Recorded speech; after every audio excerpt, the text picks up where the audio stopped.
아래 내용은 2019년 4월 9일 제보자가 경찰청 본청 중대범죄수사과 문건 중 제보자의 사건과 관련이 있을 것으로 의심되는 한 문건에 대하여 정보 공개를 청구하면서 작성한 취지와 이유입니다. 이 청구에 대하여 2020년 4월 13일 중대범죄수사과의 손재만 경감이라고 하는 담당자가 제보자에게 전화를 걸어왔습니다. 손재만 경감은 이 문건이 제보자와는 아무 연관이 없는 청도대남병원의 수사 공조 문건이라면서 취하를 하도록 권유하였습니다. 제보자의 생각에는 경찰관이 굳이 거짓말을 할 이유가 없으므로 손재만 경감을 믿고 즉시 청구 취하를 하였습니다. 그리고 전화를 끊으려는 과정에서 손재만 경감이 수화기를 잘못 놓았는지 상대방 측에서 대화하는 내용이 들렸는데 취하 전의 설명과는 전혀 다른 이야기를 하고 있었습니다. 이후 이 녹음은 속기사에게 속기 공증받아 현재까지 보관하고 있습니다. 지난 7년간 제보자에게 벌어진 여러 사건과 사고는 일반적으로 증명이 어려운 일에 해당합니다. 그렇기에 제보자는 이 녹취록을 기초로 하여 사건 발생과 인과관계가 있는 사건과 이와 이해관계가 있는 기관으로 분류하여 그동안 많은 기관을 조사하였습니다.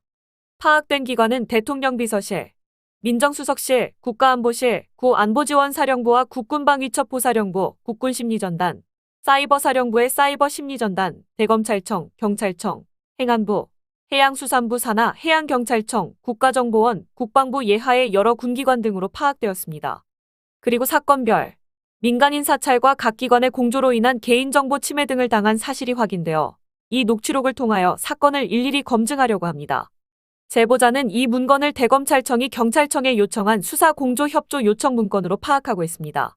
이에 대한 이유는 지방경찰청이나 지역 관할경찰서에서 상급기관인 경찰청 본청에 수사 공조를 요청하는 일은 없기 때문입니다. 그렇기에 경찰청 본청이 타관해서 이를 수신한 문건이라고 보면 이와 같은 요청을 할 수 있는 기관은 우선 수사권이 있어야 수사 공조라는 표현을 쓸 수 있으므로 국가정보원, 대검찰청, 특사경이 있는 지방행정기관, 해양수산부 산하 해양경찰청, 국방부 산하 군검찰청과 군사경찰대 정도로 압축하였습니다. 제보자는 민간인 사찰과 관제를 받은 사실은 이미 수많은 증거로 입증되고 있습니다. 제보자는 당시 해당 문건이 대검찰청에서 요청한 공조 요청 문건이라고 확신하고 있습니다. 녹취록 내용에 제보자를 이미 피해자로 지칭하고 있고 제보자와의 합의와 관련된 사항을 당시 검찰총장인 현 윤석열 대통령에게 보고하고 있으므로 이는 제보자의 주장을 증명해주는 내용이라 하겠습니다. 그럼 정보 공개 청구한 해당 문건의 정보 공개 청구 취지와 이유를 확인해 보겠습니다. 중대범죄수사과 884 수사 공조 협조 요청 문서를 정보 공개 청구합니다.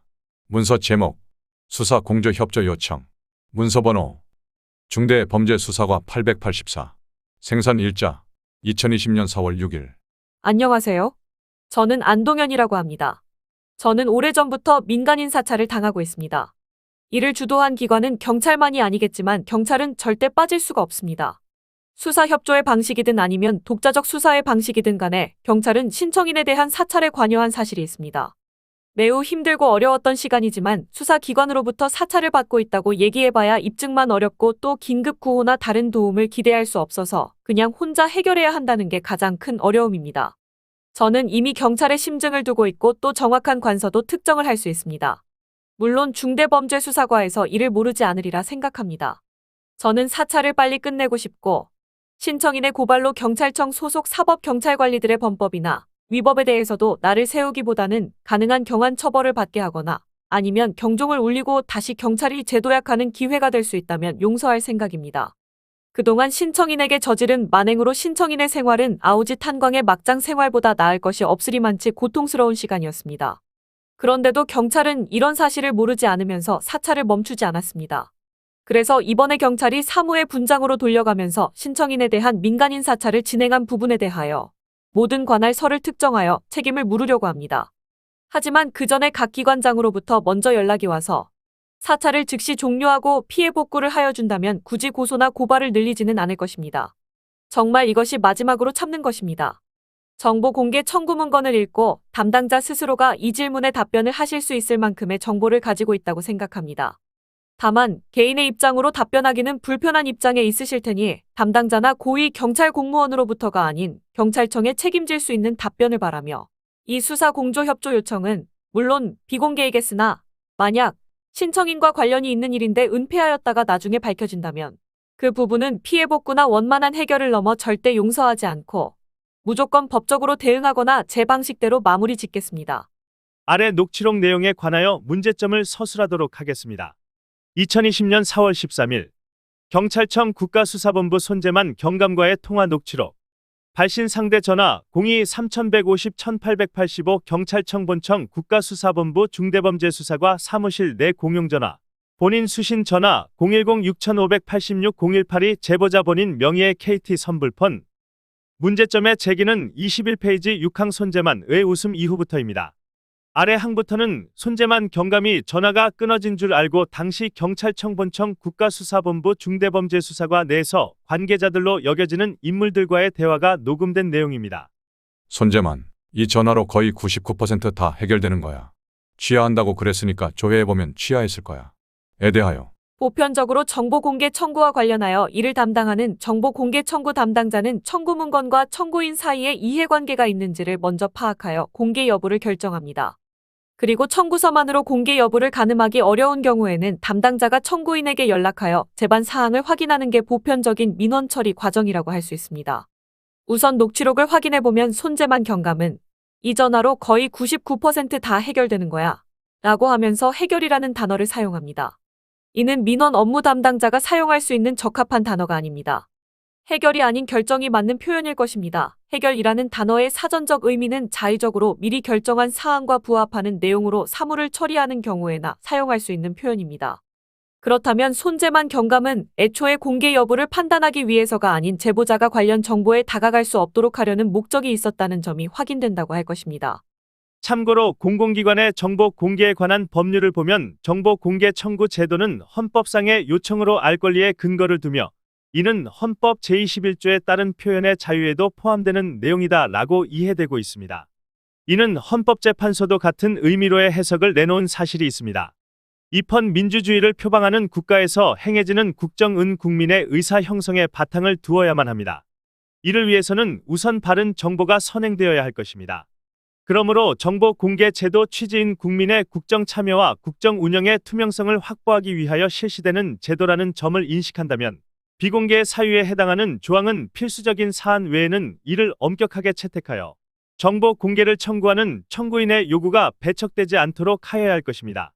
손재만, 아니면 그냥 해당 없다고 하면 돼. 에 대하여 해당 없다고 하면 돼 라는 확정적 표현은 제보자와 이 문건 사이에 인과관계가 있는 점은 분명하지만 거짓말을 하더라도 제보자가 위 정보에 다가가지 못하도록 청구를 무의로 끝내게 하겠다는 손재만 경감의 의지를 관계자로 보이는 남자 1과 남자 2를 향하여 암묵적 동의를 구함과 동시에 자신의 주장을 주지시키는 대목으로 볼 수 있겠습니다.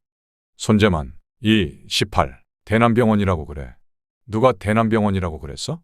에 대하여 손재만 경감은 이 문건이 대남병원의 수사와 관련된 문건이라고 이 녹음이 유출된 시점으로부터 1년 후 제보자와 다시 통화하는 상황에서 재차 거짓말을 합니다.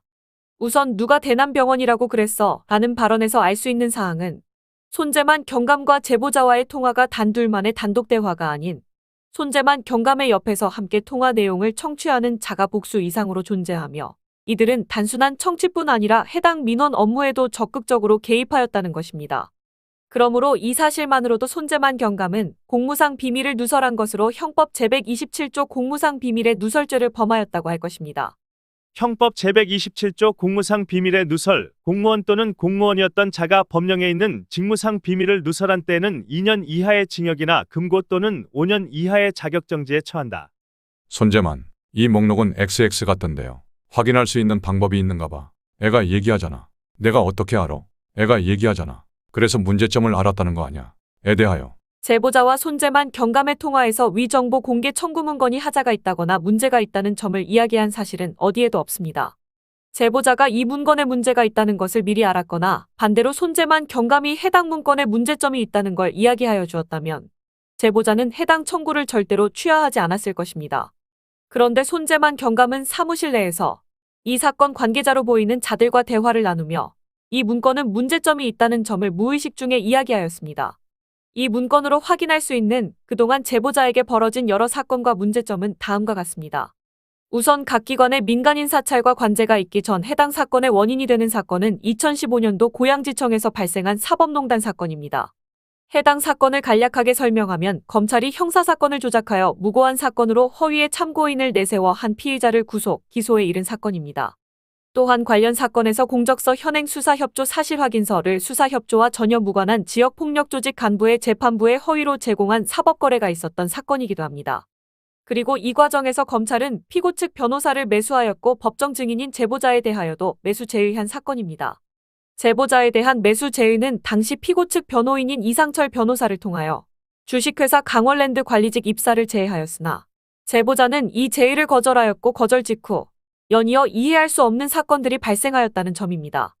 발생한 사건을 사건별로 나누어 보면 아래와 같습니다. 첫 번째 사건은 2017년 11월 제보자와 이상철 변호사와의 대화에서 이상철 변호사는 자신이 변호사업을 그만두고 공기업으로 가게 되었다고 말하면서 해당 공기업은 강월랜드이며 시간은 조금 걸릴 수도 있지만 사건이 예쁘게 잘 마무리되면 강월랜드의 사장직으로 갈 것이라는 이야기를 제보자에게 하였습니다. 그리고 이는 윗선과 이야기가 다 되어 있어서 확정적이라고까지 단정지어 말하였습니다. 제보자가 알기로는 공기업 사장의 임명권은 대통령에게 있습니다. 그런데 당시의 사건과 대통령인 문재인 대통령을 연결지을 만한 것은 그 무엇도 없었습니다. 다만 이듬해 1월 이상철 변호사가 검사 시절 홍성지청에 근무할 당시 직속 후배였던 서지현 검사는 자유한국당 소속의 안택은 검사장의 성추행 사실을 폭로하는 일이 있었습니다. 이 폭로로 성추행 사건 당시의 법무부 검찰국장이었던 자유한국당 소속의 최교일 의원도 언론에 노출되었습니다.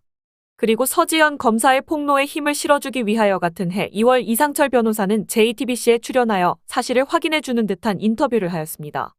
또한 같은 시기 2015년도 고양지청 사법농단 사건 당시의 고양지청장인 최종원 검사장이 춘천지방검찰청 지검장으로 있을 무렵 소속청에서 근무하던 안미현 검사가 강월랜드 채용 비리 수사에 외압이 있었다며 MBC를 찾아가 김수남 검찰총장, 문무일 검찰총장 그리고 윤핵관인 권성동 자유한국당 소속 의원, 역시 같은 당 소속의 염동열 의원을 외압의 배후나 당사자로 지목하여 폭로합니다. 공교롭게도 같은 시기에 발생한 두 폭로 사건은 우연이라고만 치부하기에는 이상철 변호사가 이야기한 윗선인 문재인 대통령에게는 당시 야당과 검찰 모두와 반목하는 상황에서 호재로 작용할 수밖에 없는 사안으로 이를 이상철 변호사와 최종원 검사장이 합작하여 이루어낸 일이라고 가정한다면 이상철 변호사를 주식회사 강월랜드의 사장으로 임명하여 주는 것도 굳이 마다할 이유가 없지 않나 하는 의혹이 드는 부분입니다. 두 번째 사건은 2017년 11월경 이상철 변호사는 제보자에게도 주식회사 강월랜드 관리직 입사 제의를 하였으나 제보자는 이를 거절하였습니다. 그리고 얼마 지나지 않은 2017년 12월 제주해양경찰청에서 살인사건 관련 수사를 한다며 여자친구가 운영하는 신림동에 있는 XX감자탕에 찾아와 제보자의 관리하는 CCTV의 열람 복사를 요청하고 이틀 동안 잠복한 사실이 있습니다. 그리고 동시기에 제보자의 거주하는 오피스텔에 괴한이 침입하여 약물이 묻은 거즈로 입을 막아 기절한 사건이 발생하였는데 금품이 없어지거나 하지는 않았으며 해당 사건 발생 이후 신체의 왼쪽 팔이 4개월간 전기에 감전된 듯이 통증이 있었습니다. 이상 증세가 나타났습니다. 해양경찰청은 민간인 사찰과 관련하여 청와대 비서실의 90통신단과 함께 의혹을 두고 있으며 청구인이 2019년에 들은 해양수산부 이대준 씨 정보와 관련하여 이후 2021년에 이대준 씨의 사망 사건을 조작한 사실을 고려하면 어떠한 관련성이 있을 것으로 미루어 짐작하고 있습니다. 세 번째 사건은 2017년 11월경 이상철 변호사가 별건으로 수임한 피의자 염호승이 체포 후 영장의 오청구로 인하여 석방된 사건입니다. 염호승은 체포 당시 실시한 주거지 압수수색에서 1kg의 필로폰이 발견되었으나 구속영장 청구 시간을 넘겼다는 이유로 구속되지 않고 석방되었습니다. 이 점에 대하여 제보자도 염호승과 개인적인 친분이 있어 이상철 변호사에게 어떻게 석방되었는지 질문을 하였는데 이상철 변호사는 우리 정도 되면 다 방법이 있지 라고 이야기하여 인위적인 작용이 있었다는 걸 알게 되었습니다. 그리고 이후 염호승은 불구속 구공판에서 최정옥 사건의 피해자로 무죄를 선고받습니다. 당시 이 사건과 관련된 노원경찰서는 2019년 TF를 구성하여 서울청 산하의 각 경찰관서와 연계, 상황실을 운영하며 현재까지 비상근무에 있는 점도 확인하여야 할 사항일 것입니다. 추가하여 강월랜드 채용비리 수사외압 사건의 수사단장이 친문 성향의 양부남 광주지방검찰청 지검장이 지명된 점과 해당 수사를 염호승 사건의 관할인 서울 북부지방검찰청에서 안상돈 검사장의 도움을 받으며 수사가 이루어졌다는 점도 연관성이 있다는 의혹을 낳고 있습니다. 네 번째 사건은 2018년 1월 말 이상철 변호사의 검사 재직 시절 홍성지청에서 근무할 당시 직속 후배인 서지연 변호사가 JTBC에 출연하여 안택은 검사장의 성추행 사건을 폭로하고 같은 해 2월 이상철 변호사까지 JTBC에 출연하여 안택은 검사장의 성추행 사실을 확인해주는 인터뷰를 한 사건입니다. 이 폭로로 인하여 최교일 자유한국당 소속 의원도 도마에 오르내리게 됩니다. 이와 같이 당시 문재인 대통령은 검찰과 야당을 견제하고 강원랜드 채용비리 외압을 재조명하게 하는 특수를 누리게 되는데 이는 이상철 변호사가 이야기한 윗선과의 거래가 이 사건을 두고 한 이야기였다고 판단되어집니다. 다섯 번째 사건은 2018년 2월 초 공교롭게도 안미현 검사가 MBC를 찾아가 1차, 2차에 걸친 강원랜드 채용 비리 수사에 외압이 있었다며 최종원 서울 남부지방검찰청 지검장과 김수남, 문무일 검찰총장과 윤핵관인 권성동 의원, 염동열 의원을 외압 당사자나 배후로 지목한 사건입니다. 이 폭로로 말미암아 윤석열 서울중앙지방검찰청 지검장이 검찰총장의 반열에 오르는 기회를 얻기도 하지만 어찌하였거나 이 사건은 당시 청와대에서 자객인 이상철 변호사와 최종원 검사장을 통하여 검찰과 야당의 칼을 겨눈 사건이라고 볼 수 있을 것입니다.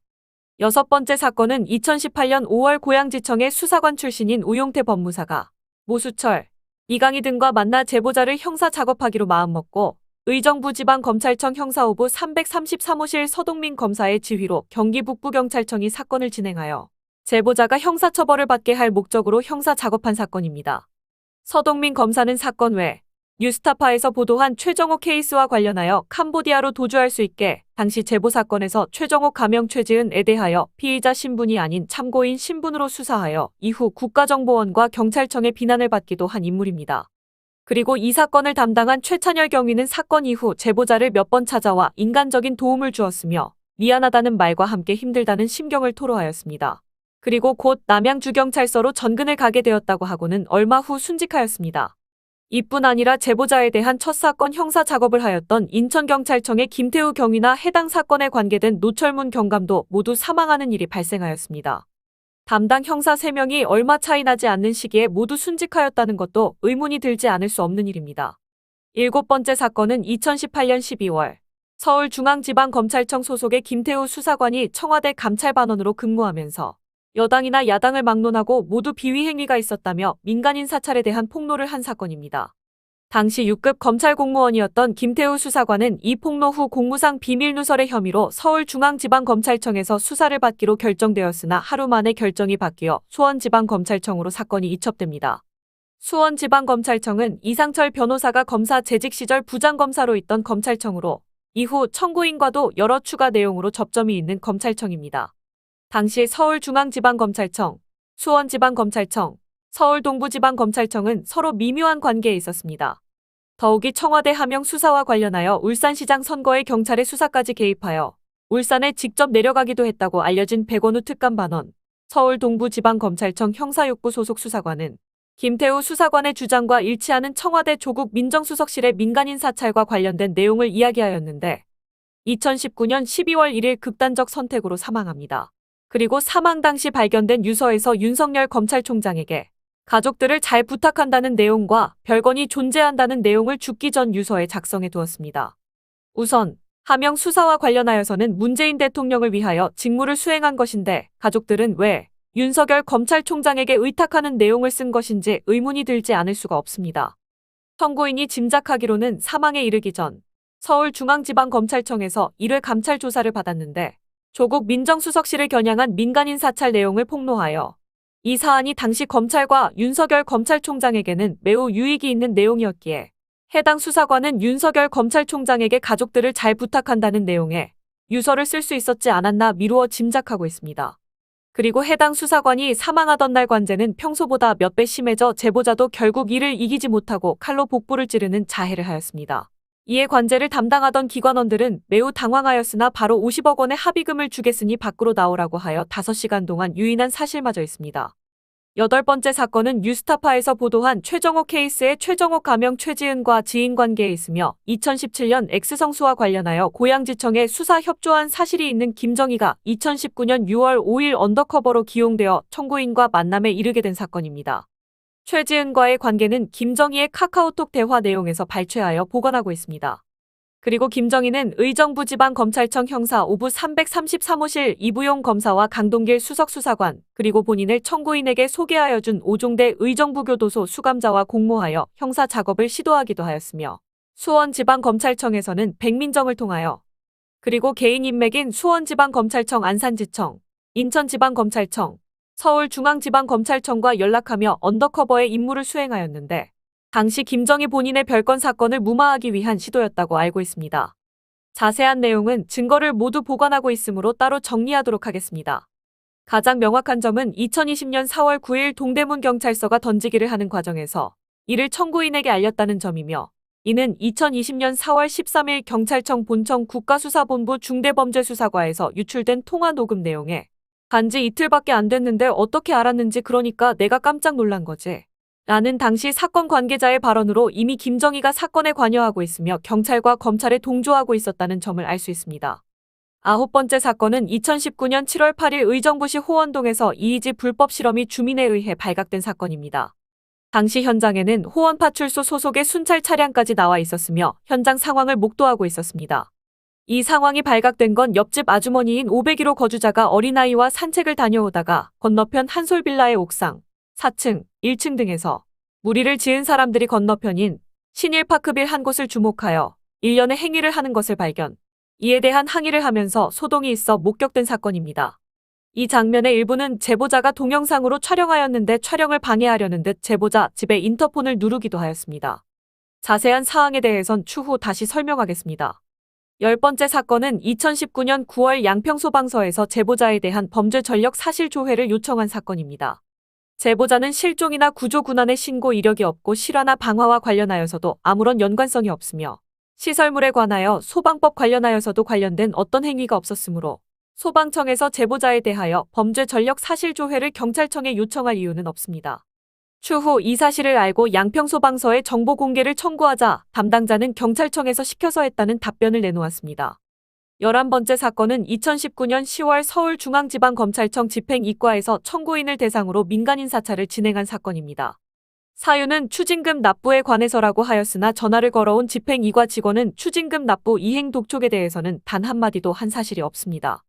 오히려 자신이 직전 의정부지방검찰청에 근무했다면서 필요하지 않은 질문만을 쏟아내었고 나중에는 수원이나 안산에 20억에서 30억 정도의 빌라를 경매로 낙찰받을 예정이라며 권리 분석을 요구하기도 하였습니다. 한두 번도 아니고 6차례 이상 전화를 걸어와서 만나자거나 검찰청으로 나오라고도 하였습니다. 제보자는 이와 관련하여 일반 사법 공무원이 개인적인 일로 이렇게까지 할 이유는 없다고 판단하였기에 해당 집행이과 직원과 윤석열 서울중앙지방검찰청 검사장의 후임인 배성범 검사장에 대하여 직무와 직위를 이용한 위력에 의한 강요죄 등으로 국민권익위원회에 고발 조치하였습니다. 그러자 배성범 검사장은 법무연수원의 서울중앙지방검찰청 검사장실 명의로 국민권익위원회 파견조사관 명단을 요청하였고 외압을 넣어 청구인이 공익 고발한 사건이 명확히 처리되지 않게 하였습니다. 우선 조사관들이 조사를 지연시켰으며 제출한 고발장이 위변조되는 사건까지 있었습니다. 그리고 증거로 제출한 피고발인과의 통화 녹음은 훼손되어 청취가 불가능하다고 하는 등 조사를 이어나가겠다는 의지를 보이지 않았으며 더군다나 이 사건은 서울중앙지방검찰청에서 감찰하기로 하여 국민권익위원회는 수사가 진행되는 사건에 대하여 더 이상 조사를 이어나갈 권한이 없다는 거짓말로 사건을 종결하였습니다. 당시 청구인은 서울중앙지방검찰청과 고등검찰청, 대검찰청의 각 감찰과의 유선으로 연락하여 감찰이 진행되고 있는지를 확인하였으나 해당 사건으로 따로 감찰이 이루어지고 있지 않다는 답변을 들었습니다. 그리고 이듬해 서초경찰서 경제육팀 소속 김용환 경위가 해당 고발 사건을 국민권익위원회로부터 접수받았다고 하면서 조사 일정을 잡았으나 한 번은 코로나 바이러스 감염병의 전파가 심해져 스스로 조사 기일을 미루고 나중에는 2차례에 걸쳐 이메일로 연락하고는 청구인이 이를 미처 확인하지 못하자 청구인이 조사에 응할 마음이 없다는 이유로 3회 출석 거부로 사건을 환송시켰습니다. 그렇게 사건 이첩부터 환송하기까지 걸린 시간은 총 40일 정도였습니다. 12번째 사건은 2019년 12월 청와대 하명 수사와 관련하여 특감 반원으로 알려진 2명의 수사관은 서울중앙지방검찰청의 김태우 수사관과 나머지 서울동부지방검찰청 형사6부 소속의 수사관입니다. 2019년 12월 1은 특감 반원 중 한 명인 서울동부지방검찰청 형사6부 소속의 수사관이 극단적 선택을 한 날입니다. 이날의 관제 수위는 평소에 비해 매우 강도가 심하게 진행되었습니다. 그런 이유로 청구인은 칼로 복부를 찔러 자해하는 사건이 발생하였습니다. 상처가 꽤 깊어서 관제를 담당하는 기관원들도 처음에는 매우 당황하는 듯하였으나 바로 50억 원의 합의금을 지급하겠다며 밖으로 유인하여 5시간 동안 시내를 운전하게 하기도 하였습니다. 남자 1. 그럼 저 그것도 모른다는 얘기네.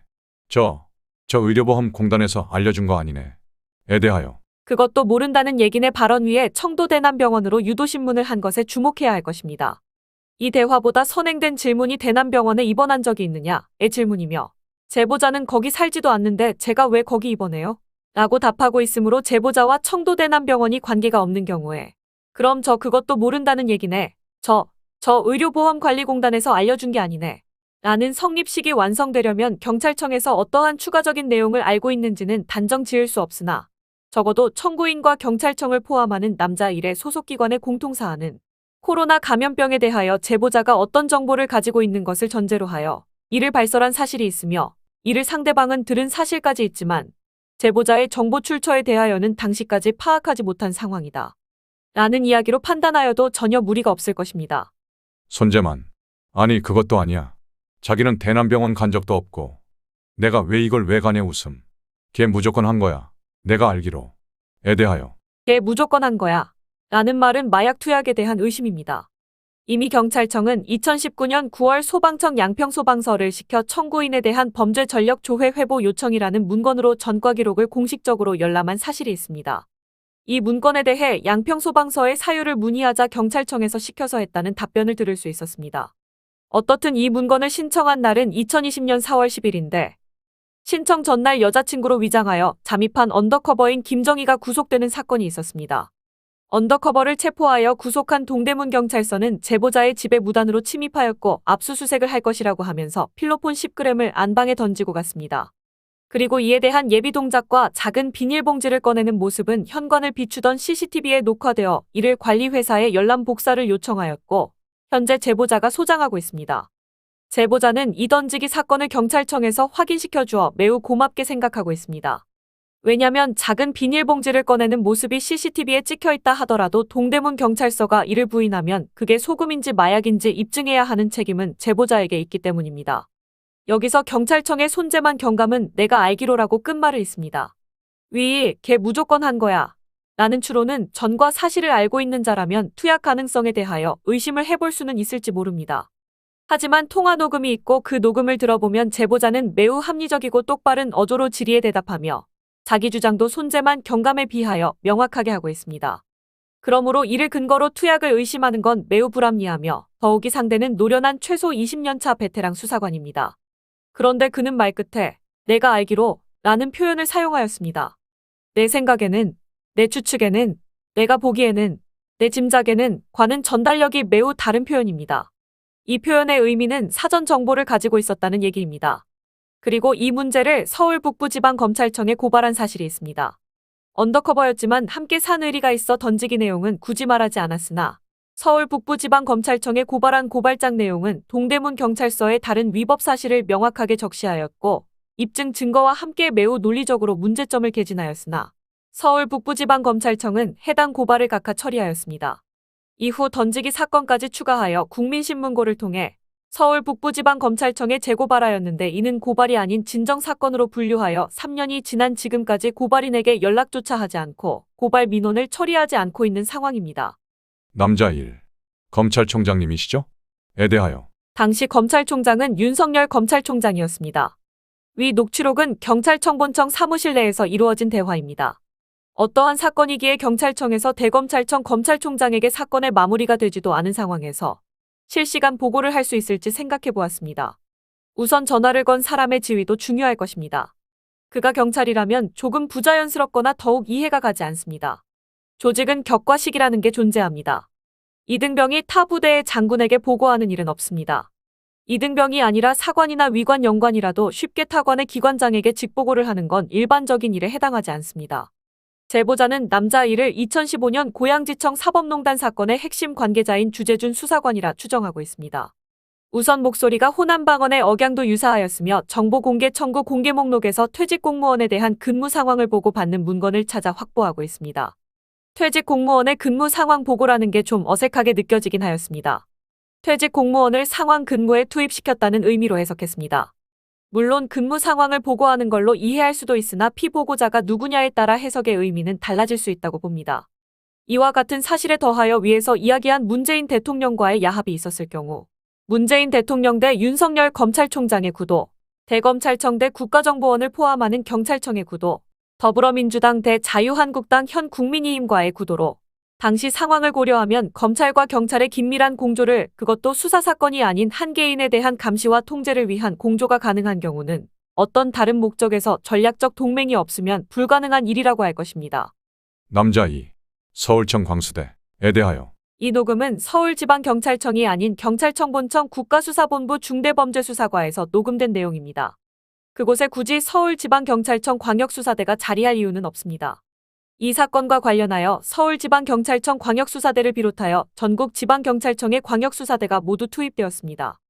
특히 서울지방경찰청 광역수사대는 해당 정보 공개 청구가 있기 전날 발생한 동대문 경찰서의 던지기 사건과 관련하여 안암동에 소재해 있던 사무실에서 철수하여 광역수사대 신축 건물로 이전하기 전 임시로 사무실을 옮겨 동대문 경찰서와 한솥밥을 먹으며 사건을 이어가기도 한 사실이 있습니다.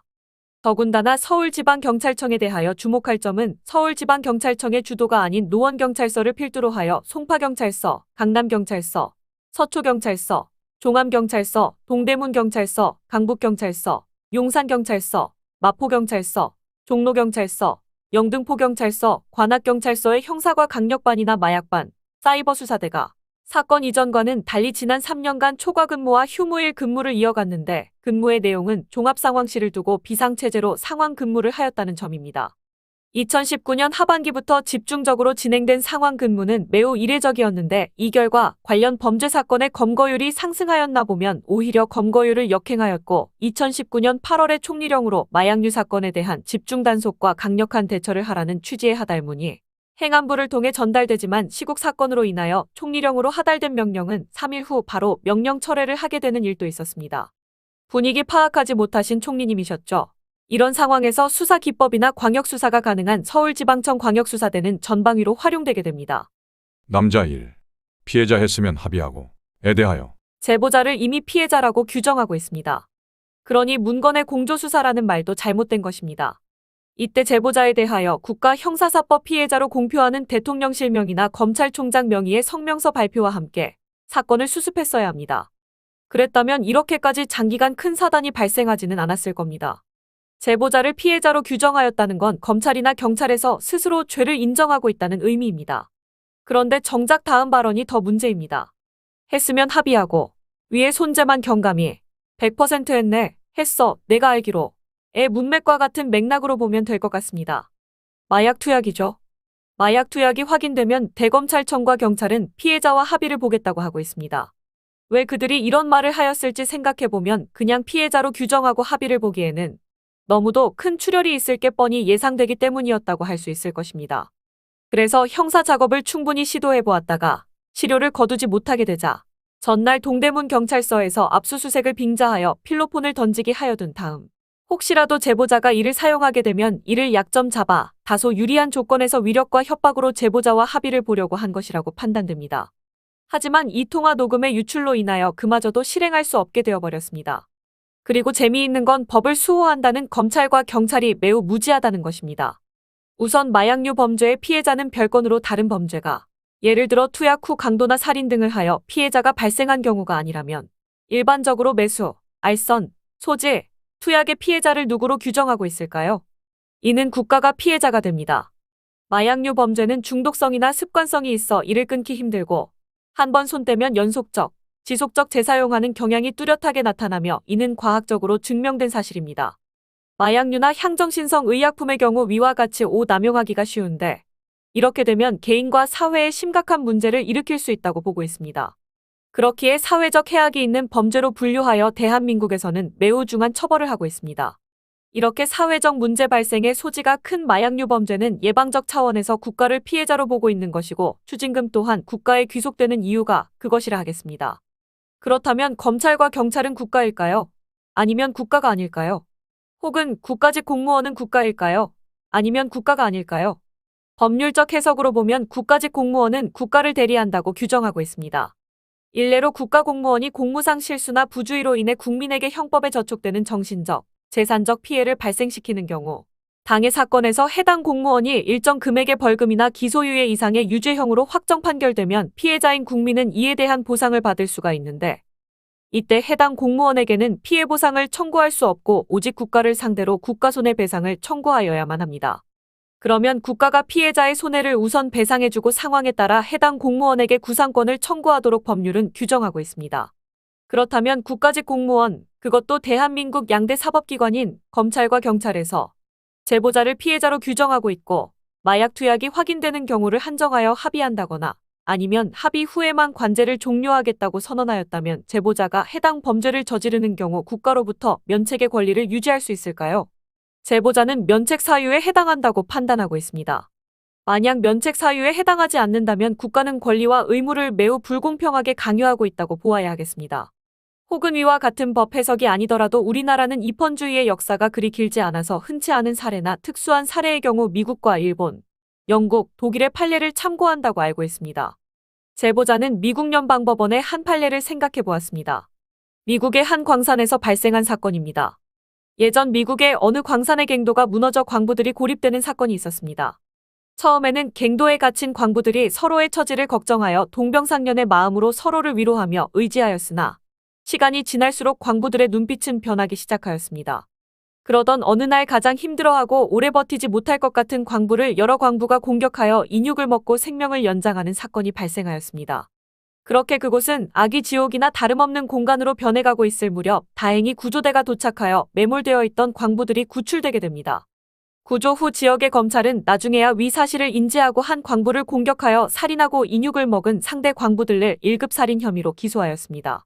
판결은 검찰의 기소 내용대로 1급 살인이 적용되어 전원 유죄를 받았습니다. 이후 이 사건은 연방법원에서 항소심으로 다루어지는데 이때 연방법원은 원심 판결 선고를 파기하고 피고인 전원에게 무죄를 선고합니다. 판결의 요지는 이러했습니다. 국가의 보호, 법률의 지배권 밖에 있는 특수한 상황에서 국가가 국민을 보호하지 못한 경우로 보아야 한다.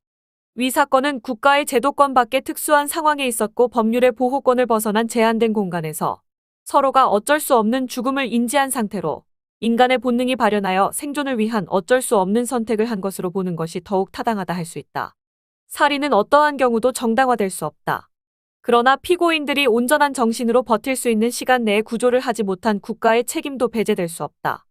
이 부분이 뭐라고 했었는데 기억은 나지 않습니다만 느낌으로는 법의 영향권 밖에 놓이게 되어 국가가 보호해주지 못한 상황에는 일방적으로 국민에게 법의 처벌을 강요할 수 없다. 뭐 그런 내용이었던 것으로 기억합니다. 고로 피고인 모두에게 무죄를 판결한다. 제보자는 광산에 매몰되지도 않았고 일반 국민과 같이 평범한 생활을 영위했으나 법의 구제에 대한 제한, 긴급 의료에 대한 방치, 자유의지 실현에 대한 간섭, 언론 구제에 대한 제재, 법률 적용의 불공평과 불공정, 사법기관으로부터의 사법보복, 제보자를 처벌받게 할 목적으로의 형사작업과 사고행위에 대한 개입, 사생활에 대한 침해, 개인정보의 침해, 신체에 대한 상해와 훼손, 직위와 직무에 따른 위력에 의한 협박과 강요, 사익 추구에 대한 국가의 방해, 사유재산에 대한 침탈, 사회적 유대에 대한 이간계와 악의적 간섭, 과학장비를 활용한 신체 실험 등등 위와 같은 행위를 국가로부터 받은 사실은 명백합니다. 그러므로 국가는 이 사건의 가해자인 국가범죄가 확정 판결을 받기 전까지 제보자에게 불리할 수 있는 어떤 법률도 적용할 수 없고 적용하지도 말아야 한다고 판단합니다. 남자 1. 동현이한테 뭘 시켜주든지 에 대하여 언뜻 이해되지 않는 발언으로 생각되실 겁니다. 합의는 대개 금전적 보상 합의를 생각할 수 있습니다. 그런데 무엇을 시켜준다면 이건 직업을 알선해준다던가 직무를 준다든가 하는 내용으로 볼 수 있습니다. 제보자에게 뭘 시켜주려고 했던 내용은 그동안 경험에 따르면 아래와 같습니다. 가. 주식회사 강원랜드 관리직으로 일을 시켜주든지 나. 이상철 변호사 사무실에 사무장 자리를 시켜주든지 다. 베트남 현지에서 몇 년간 주재원 생활을 시켜주든지 라. 국가정보원의 특채 임용을 시켜주든지 마. 검찰 공무원직 특채 임용을 시켜주든지 바. 국가경찰직 공무원 특채 임용을 시켜주든지 라항, 마항, 바항은 지나가던 개가 웃을 소리입니다만 관제 중에 그들끼리 농담으로 주고받은 대화에 있는 내용이었습니다. 위 남자 1을 제보자는 2015년 고양지청 사법농단 사건에서의 주재준 수사관으로 판단하고 있습니다. 그런데 관제 상황 중에 이런 내용의 언급이 없었다면 동현이한테 뭘 시켜주던지 라는 표현을 쓴다는 건 교양과 상식이 있는 사람이 듣기에는 이해할 수 없는 밑도 끝도 없는 발언입니다. 결국 제보자가 이야기하는 과학화 장비를 통한 도청이나 감청 그리고 라디오 전파를 이용한 관제가 있었다고 판단하는 게 훨씬 합리적 의심이라고 할 것입니다. 이와 같은 현상을 가능하게 하는 방법은 수도 없이 많습니다.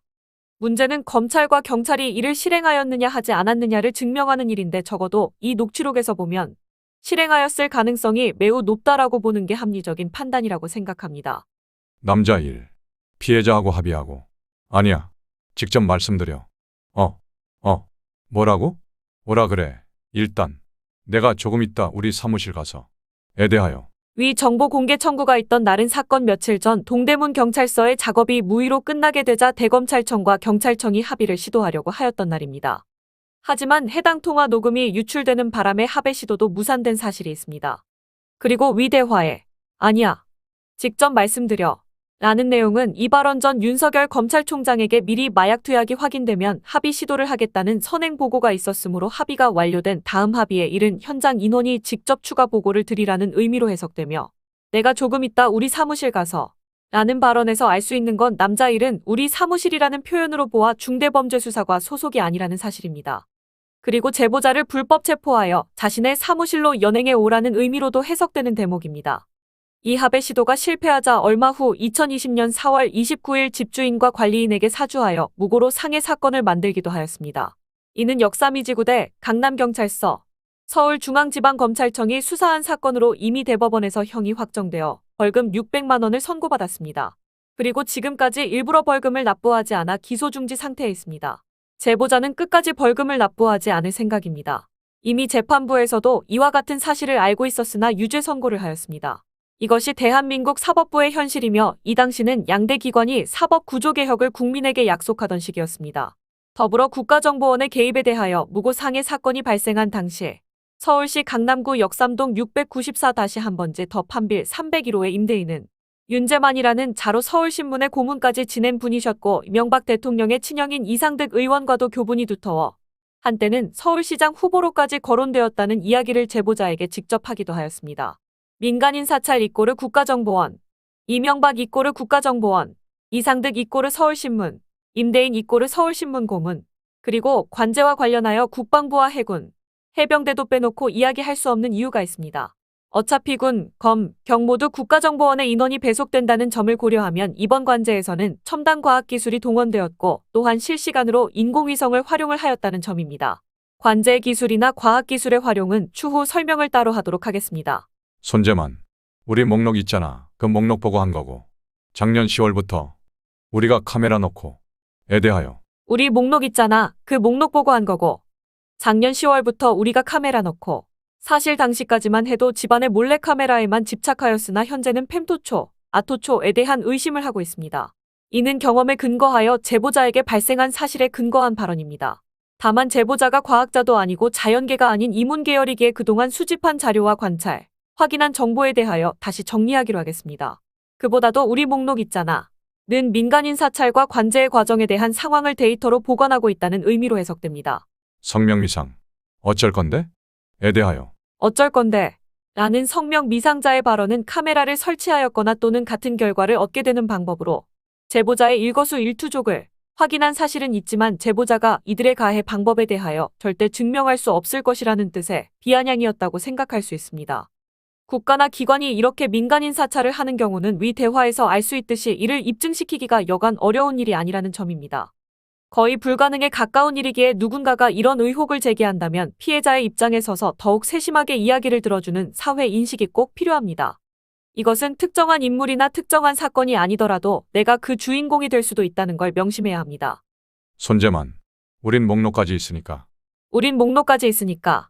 목록이 있다는 말은 주석 12항에서의 해석처럼 그동안의 관제 기간 중 모든 데이터를 확보하고 있다는 얘기입니다. 그렇다면 2019년 11월과 12월 제보자가 예언한 코로나 바이러스 팬데믹을 구술로 이야기한 내용이나 구글에 기재하였으나 일부 삭제된 내용을 관제기관에서는 모두 목록으로 보유하고 있을 것이어서 이제는 국민 앞에 사실대로 공개하여야 할 것입니다. 남자 1. 도착할 때쯤 우리가 XX에서 보내고 그러면 돼. 결국 알아보라 했을 때. 그러니까 그렇게 됐어. 아니 그러니까 잘 되겠다만 조금 있다 하여튼. 도착할 때쯤 우리가 XX에서 보내고 그러면 돼. 이 발언은 현장 협상팀이 제보자의 집에 도착할 때쯤 합의금을 보내겠다는 의미라고 보입니다. 사안의 특성상 계좌를 사용할 수 없으므로 현금으로 준비한 걸 보내겠다는 것이고 최근 문제가 되는 특활비를 현금으로 하여 따로 자료를 남기지 않은 부분도 이 합의금에 포함되어 있지 않았을까 하는 의혹이 드는 부분입니다. 결국 알아보라 했을 때 그러니까 그렇게 됐어. 이 발언에서는 처음 민간인 사찰을 시도한 기관이 위 남자 1의 기관이 아니라는 점입니다. 처음부터 민간인 사찰과 관제를 주도하였다면 알아볼 이유가 없이 미리 사항을 알고 있을 것이므로 민간인 사찰은 문재인 대통령실에서 이상철 변호사와의 커넥션이 있을 때 이미 문재인 대통령과 관련하여 경찰과 국가정보원 그리고 특감반에서 최초 진행하였으며 이후 검찰은 이 사실을 인지하여 2015년 고양지청 사법농단 사건이 원인 사건에 해당하므로 뒤늦게 합류하게 되었다고 판단되어집니다. 잘 되겠다만 조금 있다 하여튼 마지막 이 발언은 제보자의 주장과 같이 해당 일자에 합의 시도가 있었다는 것을 반증하고 있다 하겠습니다. 성명 미상. 그러니까 정보. A씨 알려준 적 없는데. 그러니까 정보 A씨 알려준 적 없는데 여기서 성명 미상자와 제보자가 통화를 하거나 이야기를 나눈 사실은 어디에도 존재하지 않습니다. 그렇다면 어떻게 성명 미상자는 해당 정보를 가르쳐 주거나 가르쳐 주지 않을 수 있을까요? 이는 관제 방식으로 진행한 도청과 감청, 도시청, 그리고 이를 어나운스가 제보자와 주파수를 이용하여 통신하면서 대화 형식으로 관제하지 않았다면 있을 수 없는 일입니다. 그렇다면 성명 미상자는 실제 관제에 참여한 인물로 특정하여도 무리가 없겠습니다. 남자 1. 그래서 동현이 와갖고 전화했더니 인터넷에 올린 거를 누가 제공했냐 했더니 정보원이 제공했다 해서 수사과에 얘기했더니 중대범죄수사과에서 그래 했다고. 아까 그러잖아, 동현이가. 그러니까 내가 깜짝 놀란 거지. 어떻게 간지 이틀밖에 안 됐는데 그게. 에 대하여. 그래서 동현이 와갖고 전화했더니 인터넷에 올린 거를 누가 제공했냐 했더니 정보원이 제공했다 해서 수사과에 얘기했더니 중대범죄수사과에서 그래 했다고. 아까 그러잖아, 동현이가. 그러니까 내가 깜짝 놀란 거지. 위 내용을 다시 확인하면 손재만 경감과의 통화나 혹은 정보공개청구서의 내용 어디에서도 찾을 수 없는 대목의 이야기를 남자 1은 하고 있습니다. 이 말은 즉 통화상이 아닌 제보자에 대하여 실시간으로 도청과 감청이 이루어지고 있다는 얘기입니다. 통화 녹음 다시 한번 확인하더라도 제공이나 정보원과 관련된 단어나 유사한 의미로의 표현은 전혀 발견되지 않기 때문입니다. 어떻게 간지 이틀밖에 안 됐는데 그게 간지 이틀밖에 안 된 사람은 언더커버인 여자친구 김정희입니다. 남자 1의 기관과 언더커버인 김정희는 제보자가 알지 못하는 어떤 정보를 공유하고 있었다고 볼 수 있으므로 제보자가 주장하는 언더커버에 관한 내용도 이 발언으로 확인된다고 할 수 있습니다.